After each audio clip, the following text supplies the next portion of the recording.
খেতে খেতে কি এখন খাবো নাকি? এখন তো রান্না হচ্ছে। রতি লুচি ভাজছে আর কি করছে? ঘুগনি। খেতে যাচ্ছ? কি করতে যাচ্ছ? চলো চলো দেখি রতি কি রান্না করছে আমাদের নিচে। কি খাবা? মুড়ি। এখন মুড়ি খাই নাকি? তাই ঘুগনি। চলো দেখো ঠাকুর সাজাচ্ছে।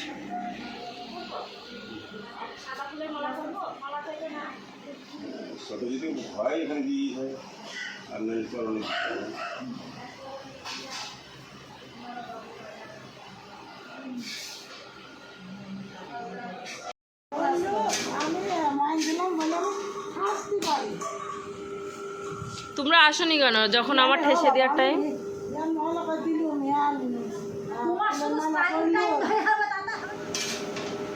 আমাদের গেটের সামনে একটা গাছ হয়েছে, ওটাকে আমরা বাঁচিয়ে রাখছি, কারি পাতার গাছটাকে। তোমরা তো সব একদম উত্থান করে দিয়েছ। তাই তো আমি দুদিন পাস্তা করেছি, দিয়েছি এনে একটা করে ডাল নিয়ে এসেছি। কি দিলা? কারি পাতা? তোমার বাড়ি আবার গাছ হয়েছে? ও ওই জন্য তো তুমি আমাদের বারোয়ারি বিয়ান।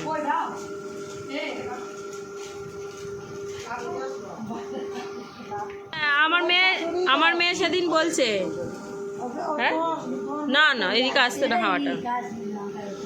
আমার মেয়ে সেদিন বলছে বিয়ানের বলে লেগেছে, বিয়ানের বলে লেগেছে।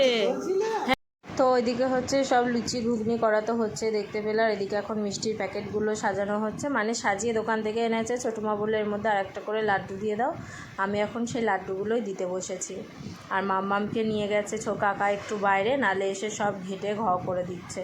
তো ওই এই কটা প্যাকেটে আবার লাড্ডু ভরা হয়ে গেছে, এই কটা প্যাকেটে লাড্ডু এখনও ভরা হয়নি। ছোটো মা বললো দাঁড়াও আমি আবার এনে দিচ্ছি, মানে বোঝা যায়নি কটা লাগবে না লাগবে। তো এই যে আবার লাড্ডু নিয়ে চলে এসছে। এখন হচ্ছে আমি এইদিকে লাড্ডু দিচ্ছি আর মামা।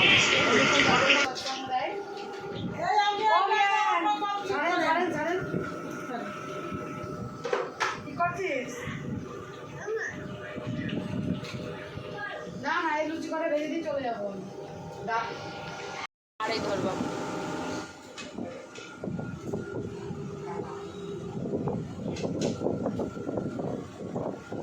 ধরো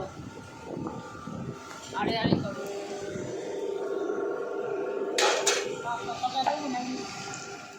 তো ওইদিকে আমি এখন সমস্ত আমি আর ঘিন্নাদি লুচি বেলে দিয়ে চলে এসেছি। আর এদিকে আমি এখন রেডি হয়ে গেছি, একটা শাড়ি পরে নিয়েছি দিয়ে। আর মাম্মামকে ওদিকে রেডি করে দিয়েছি। আর বাড়িতে যেহেতু লোকজন আসবে, নাইটি করলে তো আর ভালো লাগে না, তার জন্য একটা শাড়ি পরে নিলাম।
চাদর পেতে দাও।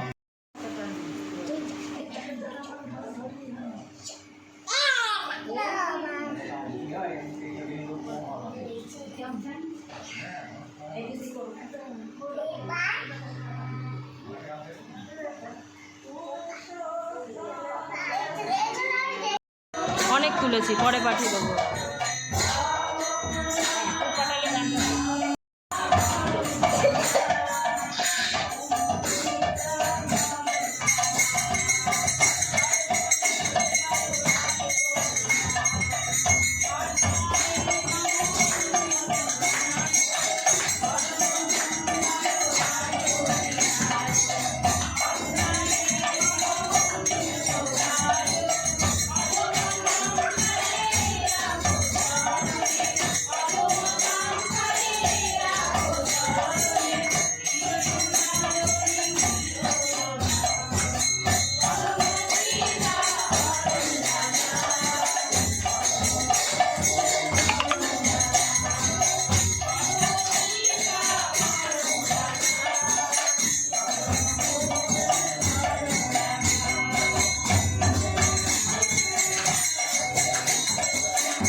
Dia তো এদিকে সবাই প্রসাদ পেয়ে চলে গেছে, আর এদিকে আমি মুড়ি আর ঘুগনি নিয়ে বসেছি, কারণ আমার লুচির থেকে ঘুগনি মুড়ি দিয়ে খেতে বেশি ভালো লাগে। আর লুচি ছোটো মা দিয়ে দিয়েছে, বলেছে সকালে লুচি দিয়ে খাবি ঘুগনি দিয়ে,